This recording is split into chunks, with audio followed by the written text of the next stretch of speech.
For sure. Now, and I talked about this earlier in the year with Dante, that the games against the Blades, they hadn't really been at an even keel.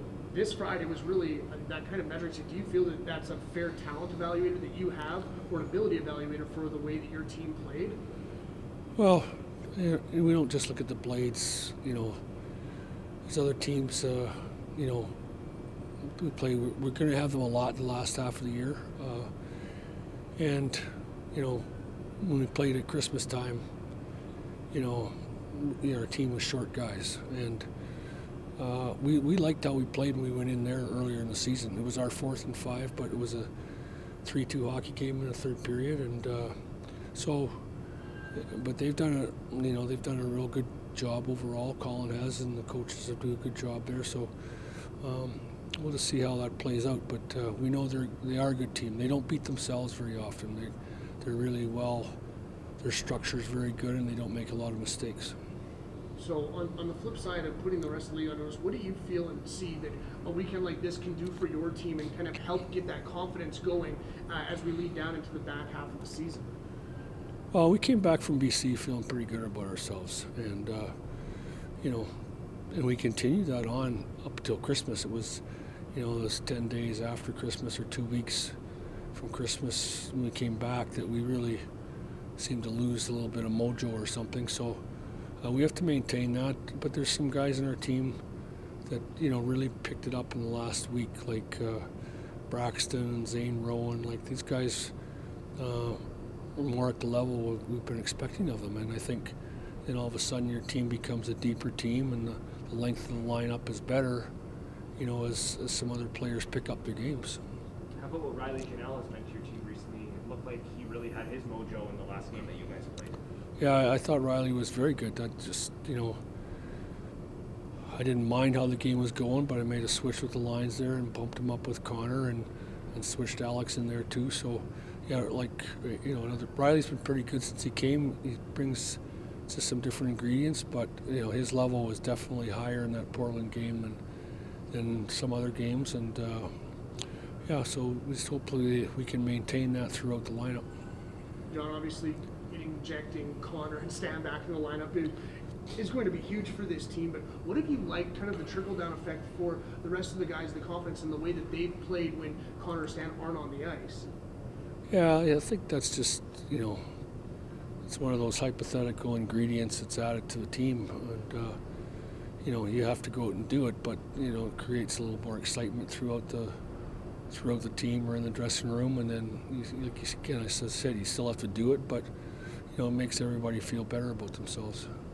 With, obviously, the spectacle that both of them put out at the World Juniors, especially Connor, it seems to have translated into what crowds we're seeing. Like the Brandt Center was absolutely rocking. Do you find that when you have these young men coming out on the ice, when they've got that sort of crowd support behind them, that they can't help but elevate their play?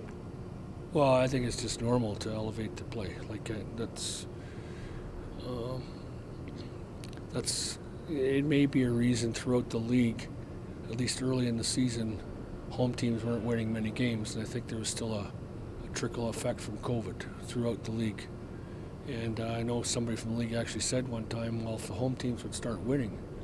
So I don't know what the other team's home records are now, but something has had some effect on our, Regina and the surrounding area that we haven't drawn more people. Just keep repeating, like it's going to cost an awful lot more money to go see him play in Edmonton or Calgary or Winnipeg or wherever you want to go. And we should have been having these kind of crowds all year. And is this something that, just looking, if the team's going to keep playing like this, you've got to forecast that the people are going to keep coming out to see a winning product? Well, I would hope so, yeah, for sure. And winning, yes, because they go hand in hand, but again, not to isolate one player on our team because it's a team. You should be, if you're only going to go to one game or something like a month, the next 3 months, I mean, you should be coming whether the team's winning or not to see them play. But, I think they go hand in hand that, with him here, we're going to have more success than we did in the last couple of weeks. What can you say about a guy in Zach Stringer who's been back for 10 games now, just the battle that he had to go through, overcoming adversity and injury to get back into the lineup? Well, yeah, it's been a while.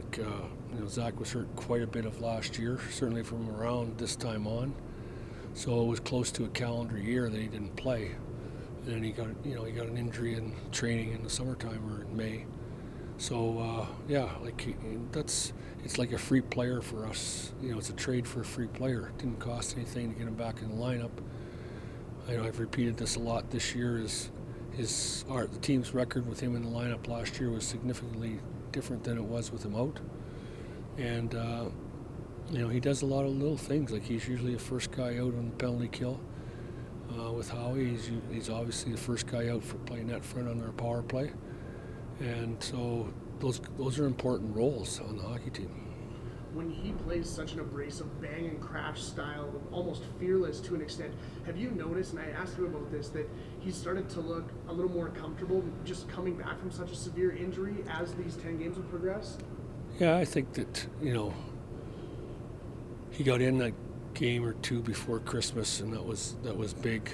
We were thinking December 28th. And he's only going to keep getting better. Because to go 10 or 11 months without playing, there's obviously, rust or whatever you want to call it there. But, probably in the next week or two, he should be back in, basically form that he would be in if he, started in training camp. So, yeah, like he's always chugging away on the ice and always blocking a shot or getting a stick on a puck or deflecting a puck in the net. How happy are you for a guy like that when on Friday night he scores his first goal in Regina in a long time and the smile on his face was just radiant, the building went crazy?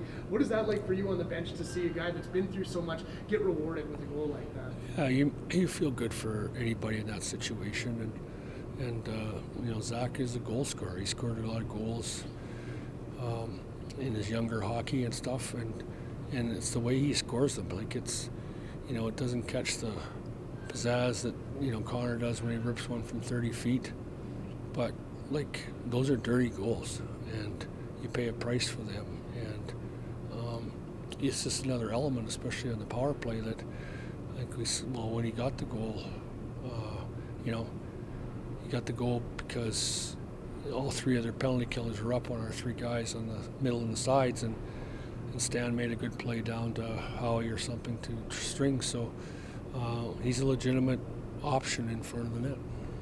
So, String, you got back. He was like the free addition. One guy that wasn't a free addition at the deadline was Steele. What have you seen out of him in his career that made you go and acquire him to be the newest Regina Pact? Well, we needed a player badly. With Ty Spencer and Shancy out with injuries, we're just pretty slim. And I talked to Bruce Hamilton where he started his career. We liked his size, liked his versatility, and we thought the cost was, at this time of year, was the right price for a player that can add depth to our lineup. A similar style to that of String, where he's willing to go out and be physical and go to the tough areas to score, and he too was rewarded in that game against Saskatoon. Is that something that we talked about this leading into the deadline? How crucial is that secondary scoring going to be when teams try to solidify and isolate some of the top end players? Well, for sure you need, we always used to say a top 9 on our team when we had the good teams here. And you need scoring throughout. Can't always expect it from one source or from certain guys, but throughout the lineup, and when we get Ty Spencer back, we'll have another person that's capable of producing there. So I think in the end, if we can stay healthy, we'll have some depth to our scoring throughout our lineup later in the season.